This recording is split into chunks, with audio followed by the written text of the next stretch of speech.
Hello, this is Marianne again from Wise Women Weekdays, and today I'm talking to Christina. Hello. And I don't know, would you like to introduce yourself?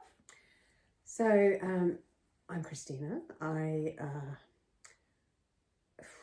don't really know why I'm here. I'm here, I suppose, because I've been, as Marianne quite charmingly just said, radicalised into alternative ways of thinking ever since I can remember. So the way I suppose perceive the world is now bleeding out into my work.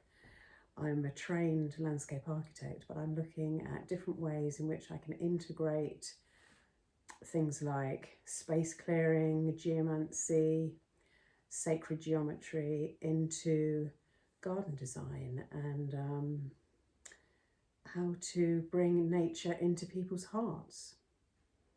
Interesting. Yes, so when Karen asked me to interview you, she said you were a geometric gardener. So I thought, ooh, what's that? A geometric gardener. So I thought I have to get Christina here and talk about this. Yeah. So Karen actually introduced me to Emerson College down in Forest Hill, and there's a sacred geometry studio, part of the Emerson College. Okay. And I did a course on Labyrinths there, and it seemed to reawaken in me something that I felt was very deeply seated, which is bringing these amazing shapes into people's consciousness, but being able to design them and put them into gardens. And so the idea of actually walking a labyrinth is it's a walking meditation. I think it's even a little bit more than that. It's a very spiritual and influential, like I've done the Brennan healing training and I've done the core energetics, and the labyrinth stuff is always included in when you do certain healing. So we walked a labyrinth there, and there they were just done with candles in the shape, but you always started it with an intention. And then walked it. It's quite a special thing. Shapes. And there's a theory that when you build a labyrinth, I mean, generally speaking, labyrinths of old were built on conjunctions of ley lines. But even nowadays, if you were to build a labyrinth, because of the intention, as you say, people walking that particular circuit again and again and again, after a while, dowsers have discovered that water actually can be found in the centre of the labyrinth. Oh, really? So it's almost that intention and that the people walking that path bring the energies to that place. So it's a bit chicken and egg. What came first? Yeah. It's interesting that it's Emerson College, because that's a Steiner. Exactly. Steiner, and he's quite a philosopher, isn't it, Rudolf Steiner? Yes, anthroposophical. Something like that. Yeah. It's quite interesting because my primary school in Holland started in a Steiner school.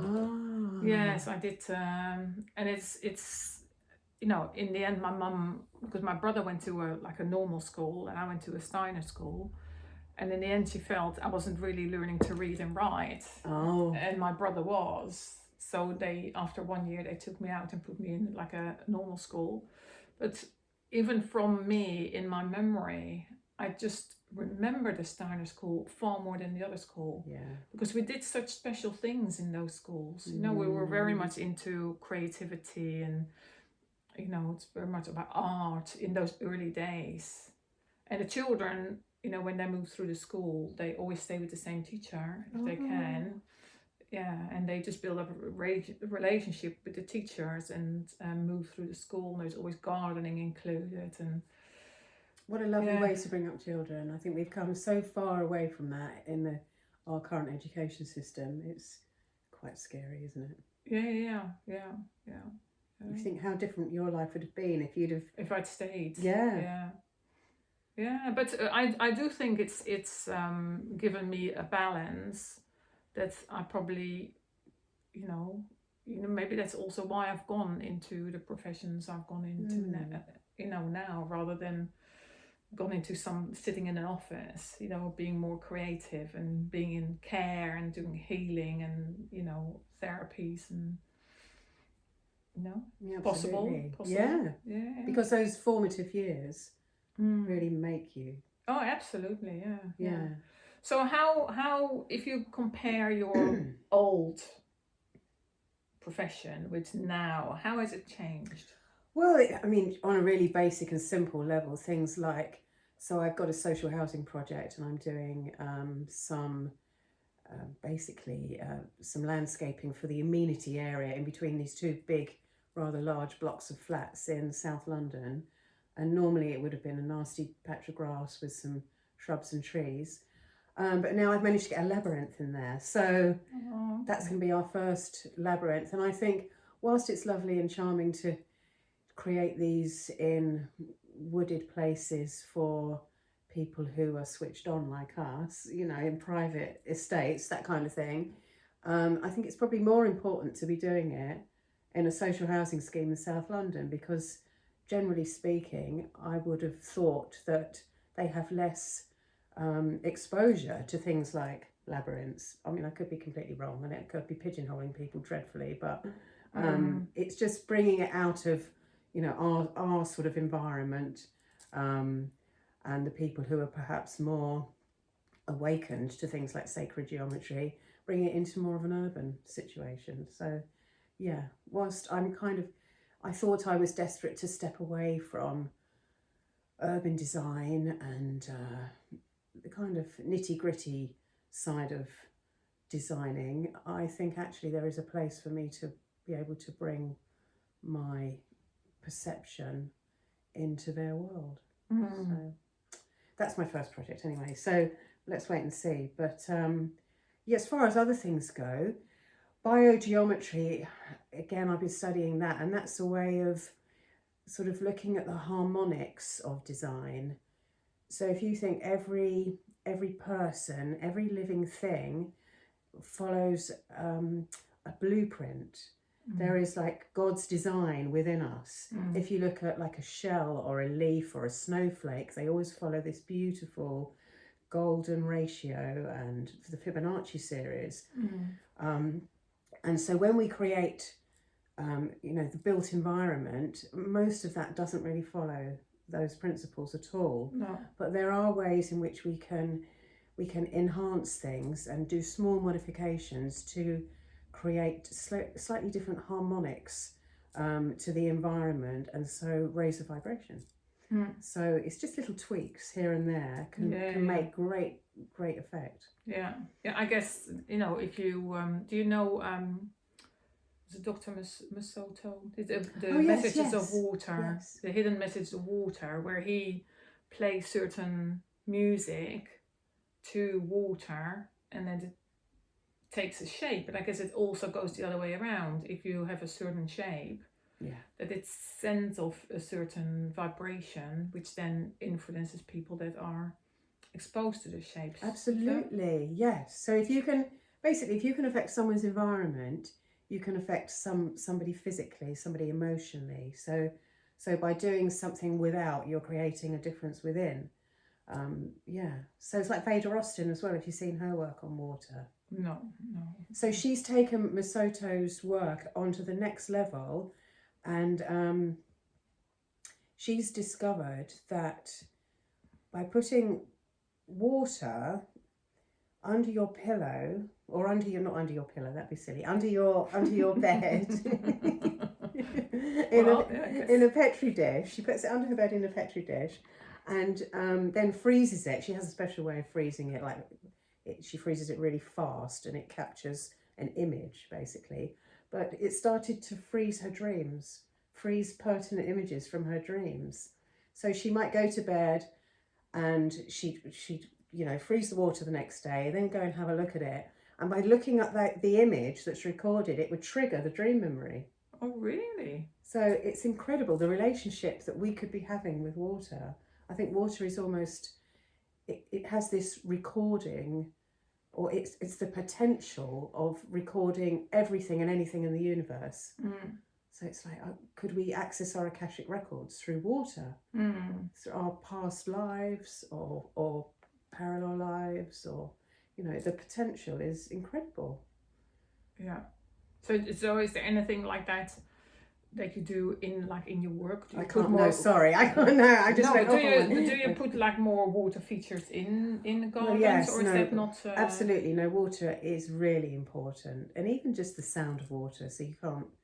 It's not necessarily doing anything particularly majestic with it, but yeah, literally a water spout flowing and having a circulation of water. It sort of introduces one of the, you know, an extra element into the design, and also attracts the little sprites and fairies. So yeah, very nice. Very nice. And also, you know, by you bring in water, you attract more elements of nature. So you're getting more insects, and then with more insects you get more birds, and then with more birds you get more mammals, and so you're creating more biodiversity, and so it's a win-win from an ecological perspective. So also, do you like put like certain metals in designs, or? Okay, well, I'm beginning to get very, very interested in electroculture. Now, I'm a real novice in this, but the primary sort of the basics of it is that by using copper, and what you do, you get a copper wire around a wooden stake, and you spiral it around, and then you put the stake into the ground, and you are basically creating an antenna between the earth and the sky, which draws down the ether. So you're creating an energetic relationship between the two, and that actually improves the growth of everything that is in the soil surrounding it. Oh, so people were using it. You know, this is such an old, it's not technology, but an old skill that we've just lost. So do you? No, you've heard of Findhorn. Yes, yeah. But so in Findhorn in Scotland, they developed this community, and they are known for like their the growth of their vegetables and all that. But will they use something like that, or they? Well, I don't know. I don't know enough about Findhorn to comment whether they could or whether they do. It would make sense that they probably are harnessing old methods such as that. Yeah. Because there's another lot in America, I think it's the Perelandra community, and the way, as far as I'm aware, the way that they have approached it is that they constantly are communing with the divas of the land and just asking permission, and asking also where they should plant certain things, what should be planted with what, so suitable companion plants to make sure that the crops are going to do as well as they possibly can. So it's all about communion with nature. Yeah. And I think we don't approach it like that. That's not how we're brought up. We just impose our will upon nature rather than having this dialogue. Yeah. And at the moment they're even trying to go further than that. I saw an article written by Sainsbury's of all, which is like at the moment like the supermarket I'm using for their range of organic. They've one of the supermarkets that has a really good range of organic goods. Yeah. And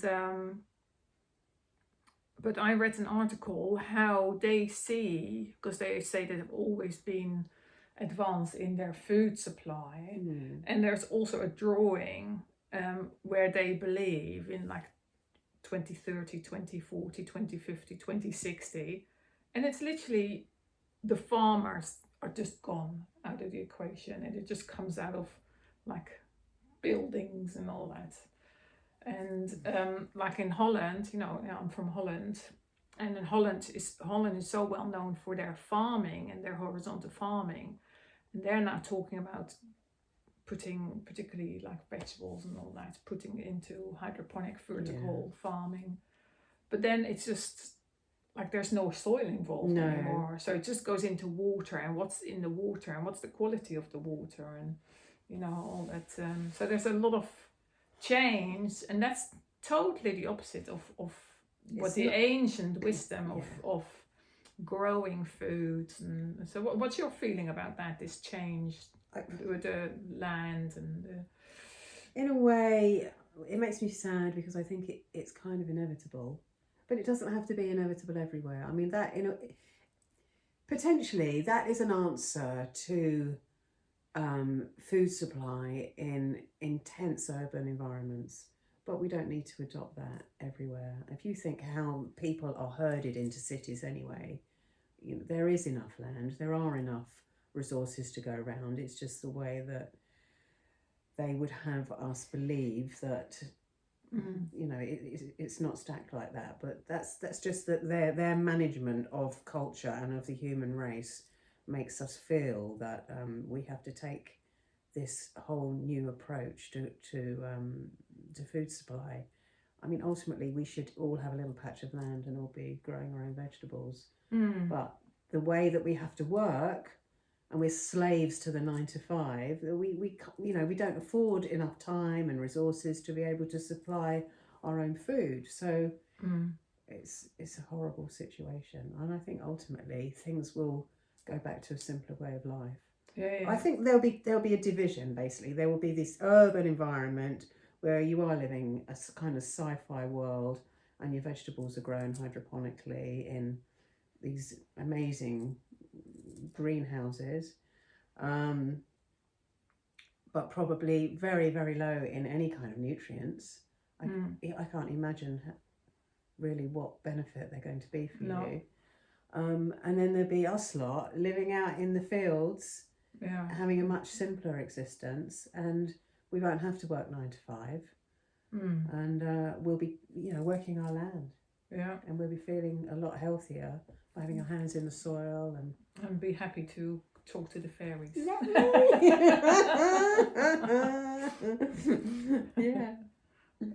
It'll all be all right. It'll all be all right in the end, but I don't know how long it'll take. That's the worry, isn't it? Yeah. But it's still something that if there's a choice and people want to choose to live like that, that's fine. But for it all, this is what I struggle with, for it all to be put upon us.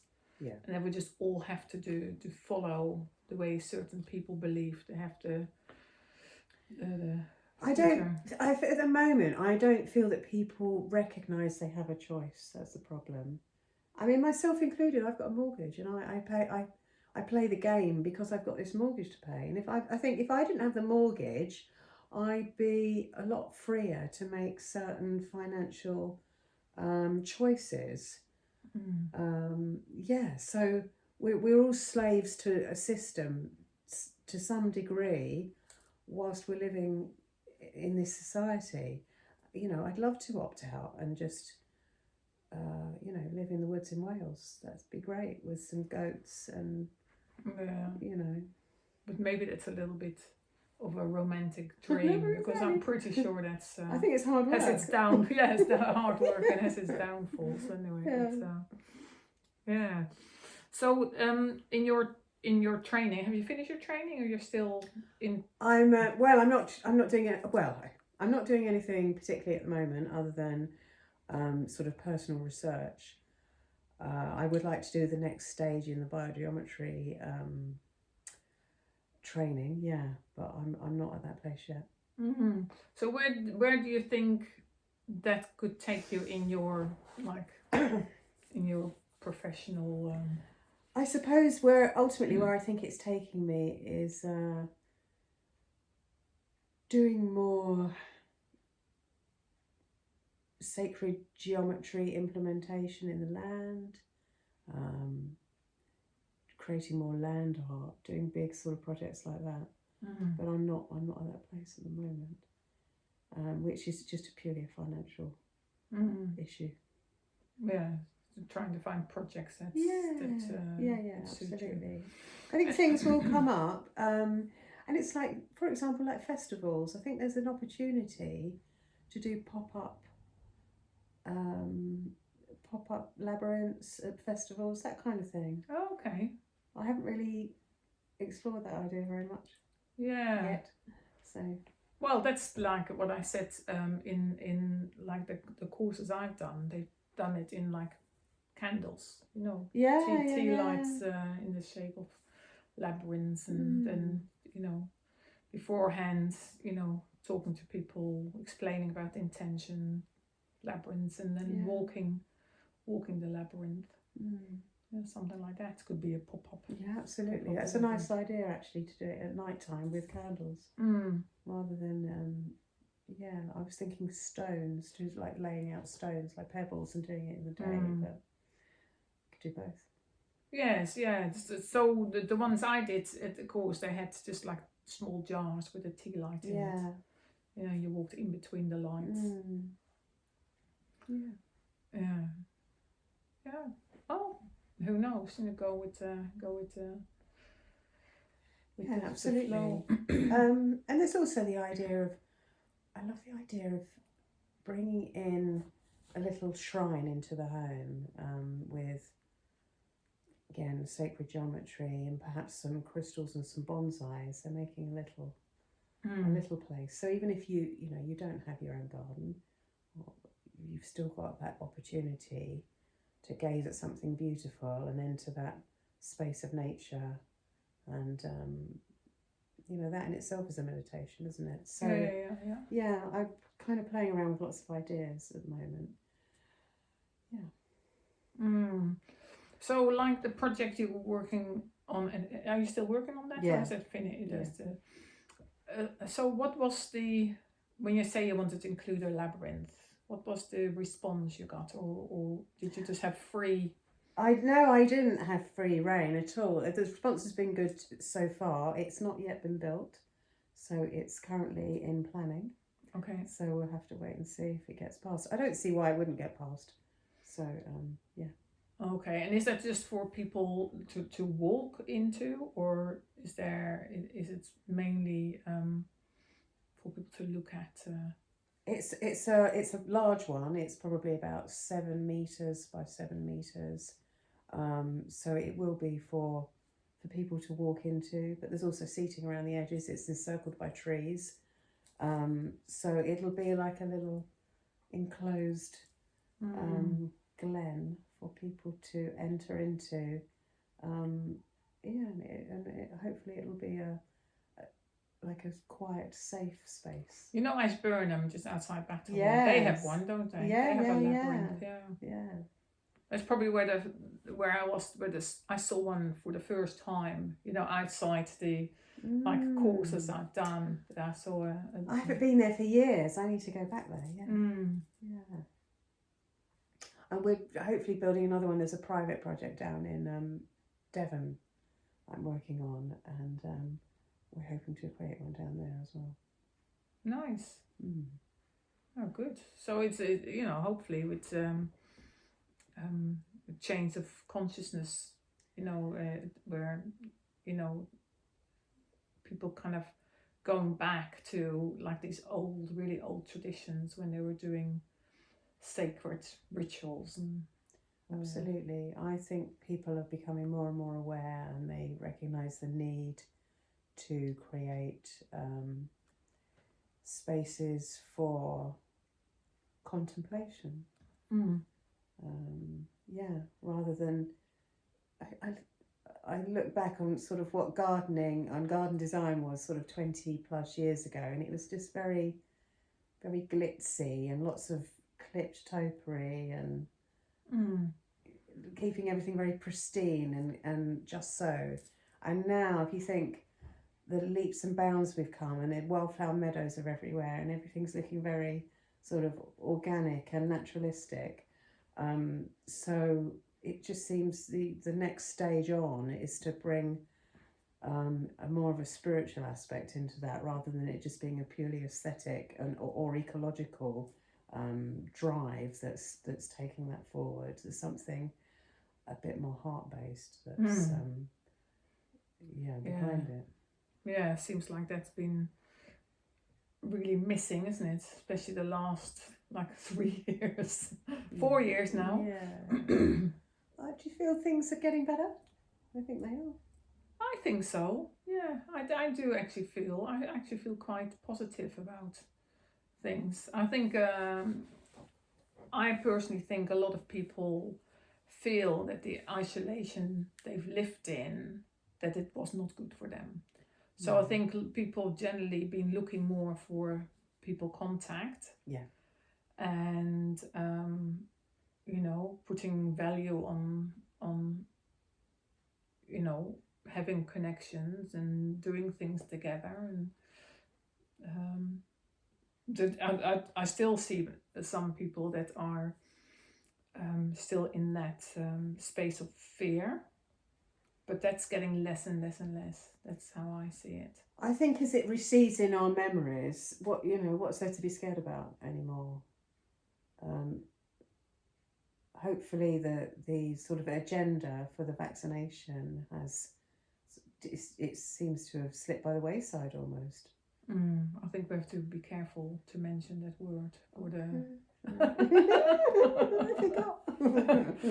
Yes, but oh yeah, absolutely. Like now, even people that have continued have now said, like I'm in the dance world, and there's not many people now that's even the elderly people are now saying, come on, it's just really, they've been still asking me to do that, but we've all had it 2-3 times now, so what's the point really?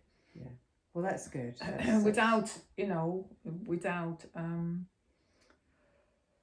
having, I also know quite a few people that have had like life-changing side effects, Right. So that's and they are looking at it totally from another side, and some of them gone really deep down rabbit holes what this is all about, so it's so and I do think that I've been in the world of complementary health, complementary medicine for like 25 years, and I do think personally that people's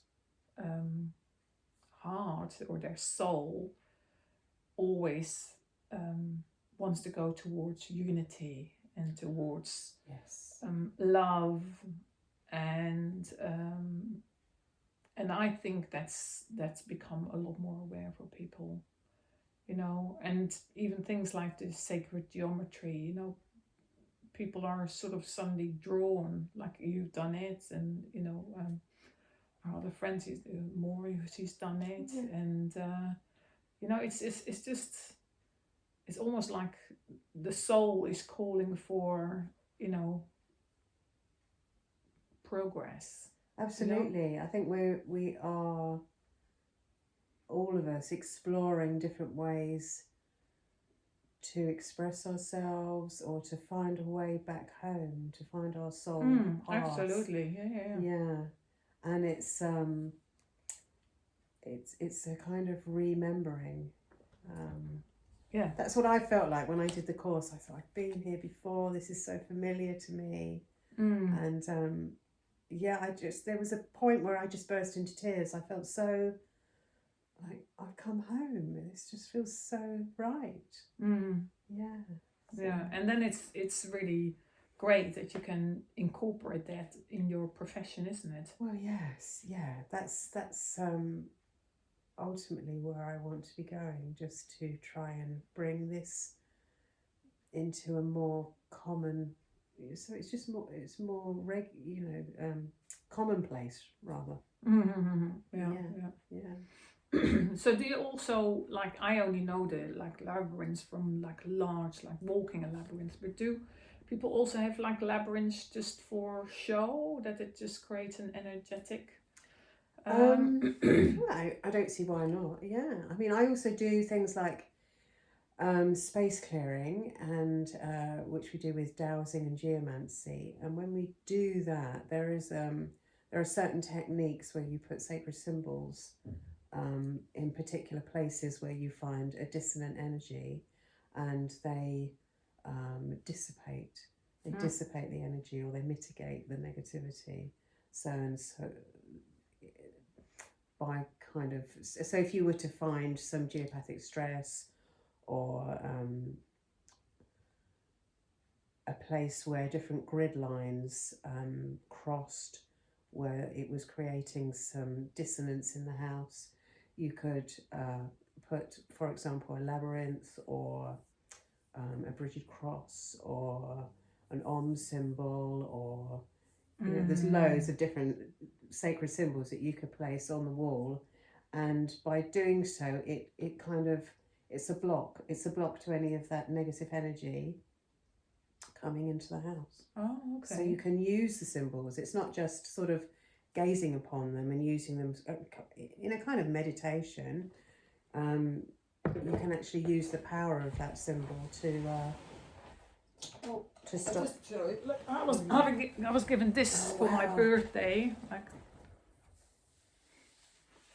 So amazing. Could you use something like that as well? Well, you could, yeah. But just having this here, you know, this in itself is generating a harmonious energetic. So yeah, no. So this is my swim group. Gave this to me for my 60th birthday last year. It's very lovely, but you can kind of see some. It's a bit. The thing is, you just never stop looking at it because there's all these shapes everywhere. It's kind of got an aura around it. It's amazing. I've just not known really what to do. So at the moment, I've got it near all my stones. My mum's little prams there with all the stones, the witch's stones from the beach. I've got loads of those. Yeah. You can put it on the wall. Yeah, it has things you can. It's very beautiful.